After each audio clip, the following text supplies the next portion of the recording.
Yeah,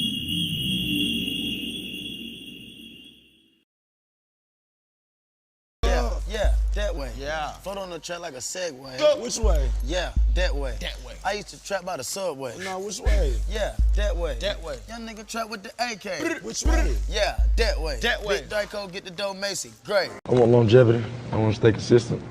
I want to be 8, 10 years, 20 years later, you still remember my music, still be able to live on. Yeah. And you still remember me and still remember all the work we put in.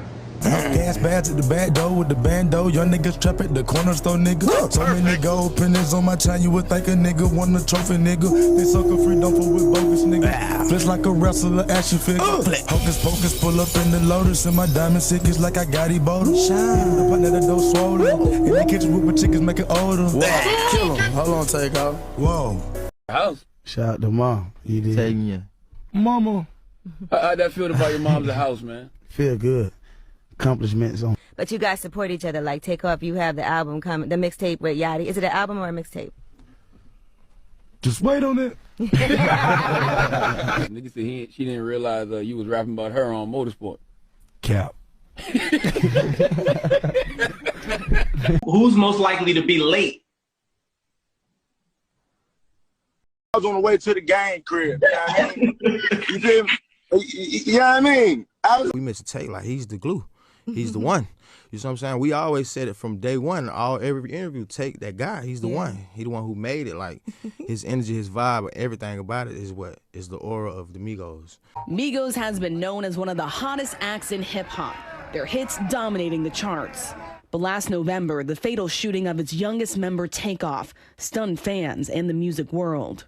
Rapper Takeoff, best known for being a member of the Grammy Award-winning group Migos, has died. Police say the 28-year-old rapper was just an innocent bystander, caught in gunfire outside a Houston bowling alley. It was your time to prove it. Is that something you had in your mind when you was going in recording? Oh, for sure. Okay. You know what I mean? Enough is enough. You know, I'm chill, you know what I'm saying, laid back, but it's time to pop it, you know what I mean?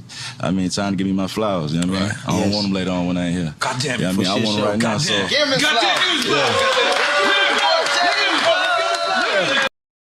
Kershnick Ball, also known as Takeoff, was born on June 18, 1994 in Lawrenceville, Georgia, to his mother, Tatiana Davenport, and his father, Kenneth Ball. He was from Athens, Georgia, and he met Takeoff's mom while she was working as a hairstylist in Atlanta. But it's said that he didn't play much of a role in Takeoff's upbringing. He grew up with his uncle that was only 2 years his senior, Quavius Marshall, also known as Quavo, and the little brother of his mom. Quavo told Fader magazine that his big sister was like a mom to him, and she raised them both. They spent their early years in Athens, Georgia, before relocating to Lawrenceville when Takeoff was in the 1st grade. This is also the same time that he would begin his love of rap. He would constantly write rhymes and rap for his uncle Quavo, and eventually Quavo picked up rapping as well. By the time he was in the 6th grade, he was already pressing up his own CDs and handing them out to his classmates. But nobody took him serious and everybody laughed at Quavo. Everybody except for one person, Kiari Cephas, better known as Offset. He told Quavo that his music sounded good and that he should keep going. Offset and Quavo became fast friends, and he began to spend the majority of his free time in the studio with Takeoff and Quavo, even though he wasn't rapping at this time. He was more of a dancer and had appeared in multiple music videos throughout the years for TLC, Whitney Houston, and Bobby Brown. But by the time they reached high school, Quavo had convinced him to rap. He actually wrote his first verse for him and said that he sounded good, and Takeoff agreed as well. Since they already had a bond like brothers, they decided that they should be a trio. And by 2008, they were going under the name of Polo Club. But when they dropped their 2011 debut mixtape called Jug Season, they were going under the name of Migos. They followed that up with the 2012 mixtape No Label. The Migos were pushing the line hard for their brand and music, and frequently networking with DJs around Atlanta at nightclubs such as Club Obsessions and the Mansion of Elon. They would buy DJs drinks to play their songs, or they would just flat out pay them. But how they were getting the money may have came from nefarious means, because this was around the same time that Offset would be arrested for burglary and theft charges, as well as drug possession. And after violating his probation, he would spend an extended period of time in the DeKalb County Jail. just as the Migos' music was starting to get some traction around Atlanta. Some of their songs caught the ear of well-known Atlanta producer Zaytoven, who would go on to become one of their most frequent collaborators.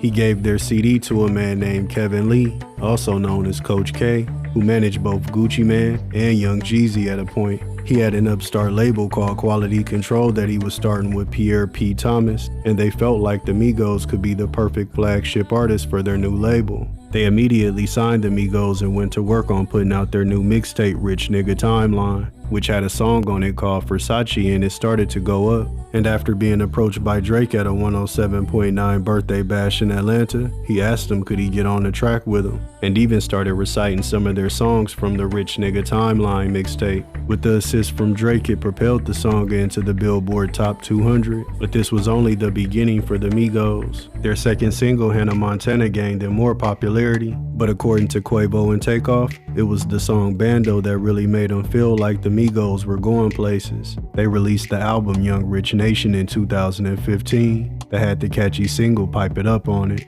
but it would be a track from the Back to the Bando mixtape that was released that same year that would have the Migos on the verge of mainstream success.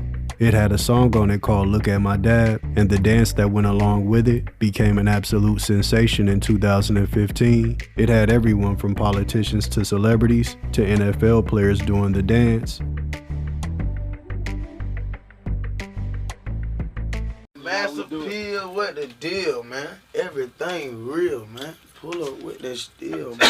Free outset for real, man. The dab been around for about 2 years already. Right. We've been doing that. I mean, like I said, it wasn't even called dab. We didn't even know it was called dab. Y'all just called it the dab. We just needed just to drop on the beat. You know what I'm saying? We just needed to drop on the beat. Everybody at the same time. We would just touch, like I just touched down on the pussy. But this early success was just a sign of things to come. Offset was released from jail in December of 2015, just as the Migos were about to reach superstar status, because in 2016, they would release the single Bad and Bougie featuring Lil Uzi Vert, and it would go on to reach #1 on multiple Billboard charts all over the world, as well as setting the stage for their album Culture, that would go on to be their most commercially successful and critically acclaimed album. The Migos' impact and influence on music couldn't be denied. What started as 3 young boys in Gwinnett County with a dream had now become one of the biggest rap groups in history. They would tie the legendary 1960s group The Beatles with the most singles on the charts simultaneously with 14. The Migos were trailblazers, and the numbers spoke for themselves. But despite their success, some rap purists believed that the Migos were actually bad for hip-hop, often pointing out their famous triplets flow, saying that it was overused and repetitive, even though artists such as Lord Infamous from 3 6 Mafia have been using that very same flow since the 90s. Despite having to deal with what some people would consider hate, the Migos were a force that seemed unstoppable. In 2017, they went on a nationwide tour with Future called Nobody Safe, and in January of 2018, they would release their follow-up album Culture 2. It wasn't as critically acclaimed as Culture 1, but it was still a commercial success, debuting at #1 on the Billboard charts. It also spawned the hit song Walk It Like I Talk It. This would be followed by a co-headliner tour with Drake called Aubrey and the Migos. After reaching the heights of success as a group, being nominated for multiple Grammys, winning Billboard and MTV Music Awards, the Migos felt like it was time for them to venture out on their own as solo artists. Quavo released his debut album Honcho in 2018, followed by Takeoff's The Last Rocket, and 2019's Father of Four by Offset. All 3 of their albums debuted at #2 on the Billboard charts. For almost a decade, everything that the Migos touched turned to gold or platinum, and they were on one of the hottest labels in rap, Quality Control. But by 2020, things were changing, and cracks were beginning to show in the empire. The Migos sued their longtime lawyer Damian Granderson for malpractice, stating that it was a conflict of interest for him to represent both QC and their group. They accused him of cutting deals in QC's favor and stealing millions of dollars from them over the years. Their label issues would cause a delay on their Culture 3 album that wouldn't be released until mid-2021, but it didn't have the same impact as their previous 2 albums. By this time, reports began to surface that there were other issues in the Migos that didn't have anything to do with the music industry. It was over a woman. Quavo had been in a 2-year relationship with female rapper Sweetie, and when they broke up in 2021, he accused her of cheating, and not just with anybody, but with his longtime friend and bandmate Offset, who was married to Cardi B at this time, which made the situation even worse and more complicated because there were already reports that she wasn't seeing eye to eye with the other members of the Migos. It's said that their issues stemmed from a song that they did called Motorsport, which also featured Cardi B's arch rival Nicki Minaj. The rumors of the Migos splitting up would grow louder as time went on, but it wouldn't be confirmed until almost a year later, when Quavo and Takeoff announced that they would now be a duo, going under the name of Unc and Few. And they also announced that they would be releasing their first album, Only Built for Infinity Links. During their press run for the album, Quavo would open up about what caused the division in the Migos, stating that he feels like it would never be the same again, although Takeoff would have a more optimistic approach, believing that things could be fixed and the group could be reunited. I don't feel like I owe it to people to show how much me and bro love each other. So when and I'm gonna say that because I'm on some real nigga podcast. This ain't no interview where somebody trying to ask me about this shit. I don't give a I don't feel like it's our job to show y'all how we, like, we got some, we went through some. We don't have to show you smiles and faces to do, and y'all be, so stop doing that. Like, I just feel like we want to see our career as a duo, you know what I'm saying? Because, you know, we just came from a loyal family, you know what I'm saying? Shit that's supposed to stick together. And, you know, sometimes when shit don't work out, it ain't meant to be, you know, so. We always family now. Ain't nothing gonna change, so. We just stand on loyalty, you know what I mean? We stand on real deal loyalty. And, you know, sometimes that shit ain't displayed. And this ain't got nothing to do with no label, no paperwork, no QC, no nothing. This got something to do with the three brothers.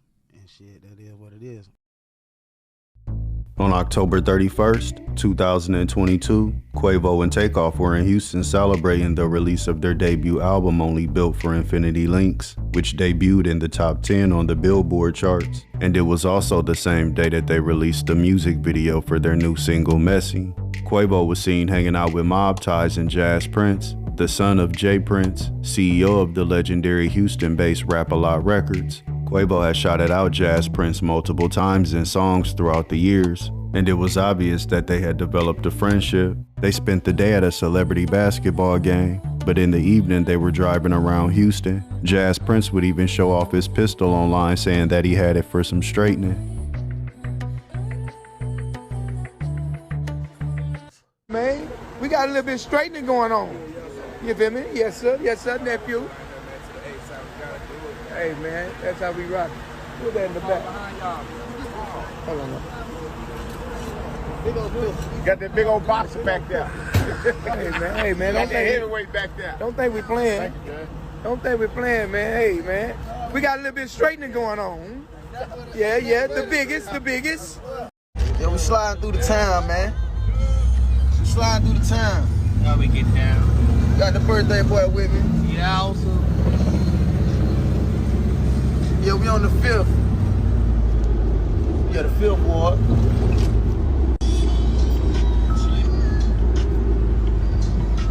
Like this motherfucker now. I got one for you now. Takeoff wasn't seen in the video with Jazz Prince toting the gun, but he would be spotted later that night with his uncle Quavo at Johnny Dang's jewelry store. They went there to get the pieces that they already had cleaned and to buy some new ones. After leaving the jewelry store, they headed to a party that was being held by Jazz Prince and Mob Ties at the 810 Billards and Bowling. The party started off well and the vibe was cool. An IG Live video from the party would be taken at 2 a.m. An IG Live video of the party would be taken at 2 a.m. that would show Quavo at the head of the dice table, and everything seemed fine. And people also say that while he was rolling dice, his nephew Takeoff was in the cut chilling by himself. According to people who attended the party, a dispute took place over money during the dice game. And just 30 minutes later, another video would surface of Quavo having a confrontation with members of Mob Ties. He could be heard saying, "We don't play like that, and let me get out of here before I hurt somebody." And just as he said those words, a brawl took place between the Migos entourage and affiliates of Mob Ties, which resulted in a gunfight. And when the smoke cleared, Takeoff was dead. Images would surface of Quavo trying to desperately save his nephew, with onlookers surrounding the scene. From downstairs outside near 2004, the people next door are calling in about discharging firearms. It's not next door. It's from 2202. Possible discharging firearms or shooting, not sure which. Just Cento at Dallas. Probably heard gunshots and people screaming. Those two shooting just occurred on SO San Jacinto. Takeoff, 1/3 of the group Migos, is dead after a fatal shooting in Houston, Texas. The Houston Police Department confirms that a shooting took place around 2:30 a.m. local time at a bowling alley in Houston, and that one victim was found deceased upon arrival. Authorities say that 2 other victims were taken to hospitals in private vehicles, but they did not reveal the identity of the deceased nor the injured. According to TMZ, Takeoff and Quavo, who was reportedly not harmed during the incident, were playing dice when an altercation broke out and someone opened fire. And as the news of his death began to spread across the internet, people were in shock that the quietest Migo had been shot and killed. There were approximately 34 people outside when the shooting took place, but when the police arrived, nobody was talking. DJ Academics even did a 3-hour live stream breaking down every moment that led up to Takeoff's death, even pointing out that in the last photo of Takeoff standing in the crowd watching everything unfold, there was a woman dressed as a black angel on his left side and another woman dressed as a devil on his right side.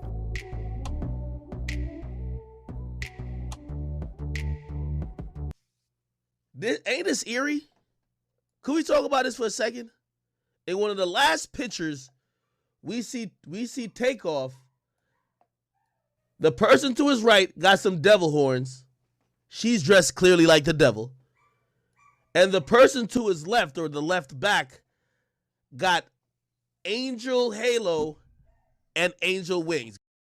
After reviewing the surveillance footage, the police had their 2 main suspects, 22-year-old Joshua Cameron and 33-year-old Patrick Xavier Clark. They also had another person of interest named Willie Bland, who was a member of the Migos entourage. He was interviewed by police and told them that he seen Joshua Cameron reaching for his weapon during the argument, and that's when the fight broke out. He said that he grabbed Joshua Cameron, but he was still able to fire off 1 shot. Willie Bland said that's when he upped his weapon and began to fire at the Mob Ties affiliates. Patrick Clark returned rounds at Willie Bland, but he completely missed him and hit Takeoff multiple times. Joshua Cameron would be arrested on November 26, 2022, but it wasn't for the murder of Takeoff. It was for weapons possession, and he was released. A week later, on December 2nd, 2022, Patrick Clark would be arrested, but he wouldn't be released. He was charged with the murder of Takeoff. His bond was set at $2 million, although his lawyers argued that that was excessively high and a violation of his constitutional rights. But it was discovered that shortly before he was arrested, he had requested an expedited passport. He also had cash on him and had booked a flight to Mexico,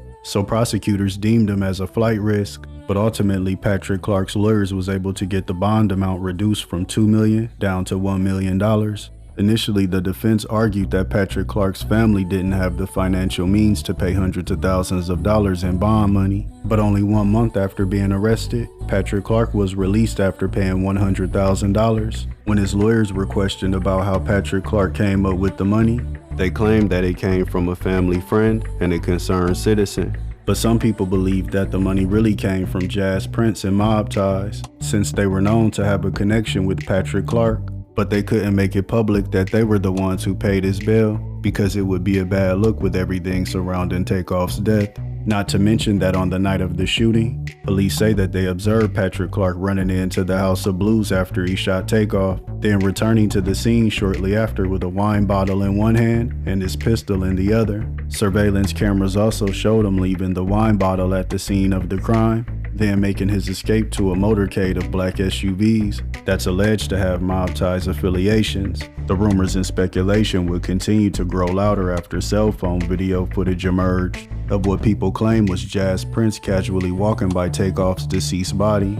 Even though he supposedly had a close friendship with Quavo and the Migos, people would also connect Takeoff's death in Houston to one that happened just 2 months prior, when a 29-year-old man named James Duke Cross, also known as Duke the Jeweler from Chicago, was down in Houston at a Mob Ties dice game on Labor Day weekend. It's said that he won big that night and made off with a lot of money, but when he was returning to his car to end the night, he was gunned down. But there were never any arrests in the case, and no suspects were ever named, but that didn't stop online speculation from pointing the finger at Mob Ties. But according to J. Prince Jr., Duke the Jeweler wasn't killed at a Mob Ties dice game. He was killed after a Little Boosie concert. Speaking on it because they keep attaching it to y'all name and y'all brand and what y'all build. Keep talking about dice game, whether it's in this situation, whether it's in this Duke the Jeweler situation. I know people were associating me with that Duke the Jeweler situation because I went to Lil Boosie pool party and he happened to be there and he happened to be standing on me. I mean, right next to me. The truth is, I never met him before. I had no idea who he is. I didn't even know he was a jeweler until after his passing.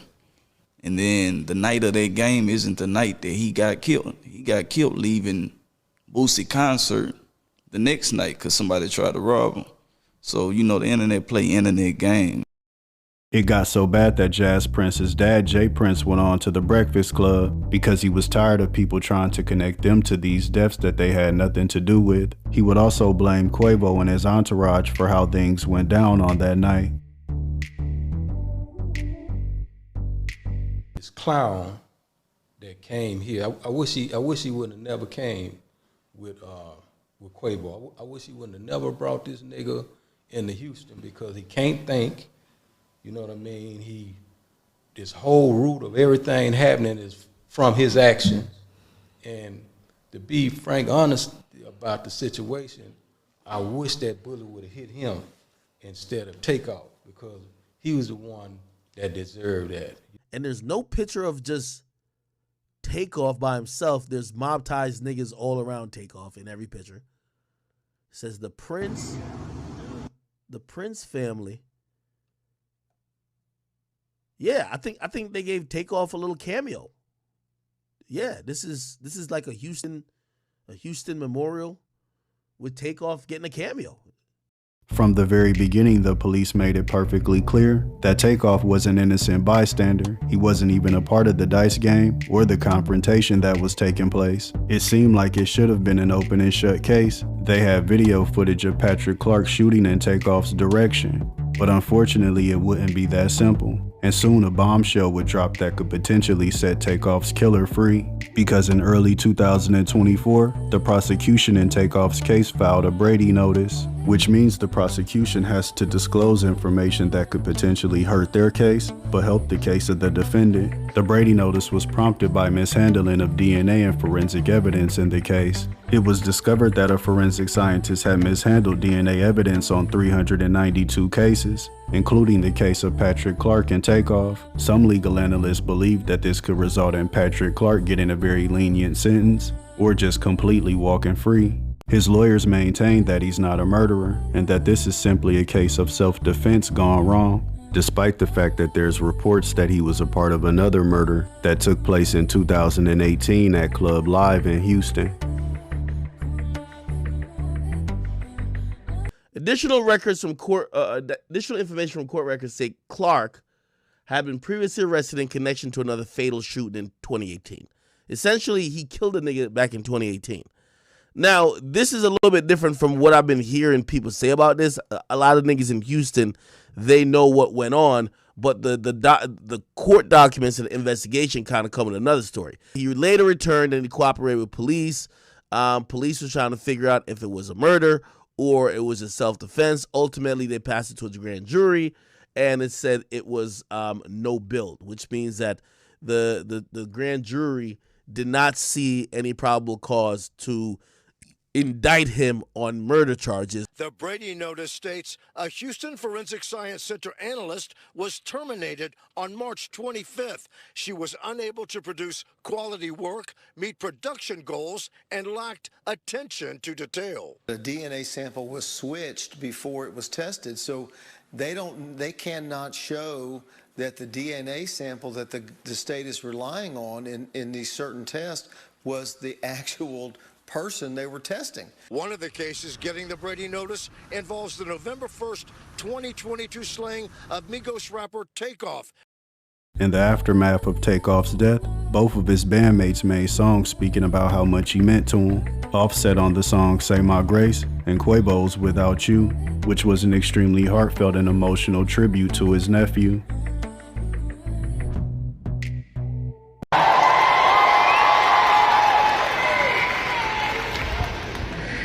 Change the culture of music forever. You did that, Tate. You changed that flow. That flow came from Tate, the originator. A lot of people don't get like the group just can never be the group. It's not like we on some like F each other shit. It's all love, but we missing our glue to our piece. Like it's you can't just act like and just continue like. And I think people be trying to make it like it's about some bullshit. It's not about no bullshit. It's like our legacy. It's like we can't continue our group without the main man. What do you want people to remember about him? Coolest guy on the planet. Freshest guy. He don't like nothing to bother you. It really bothers him. But he don't show it to the people. And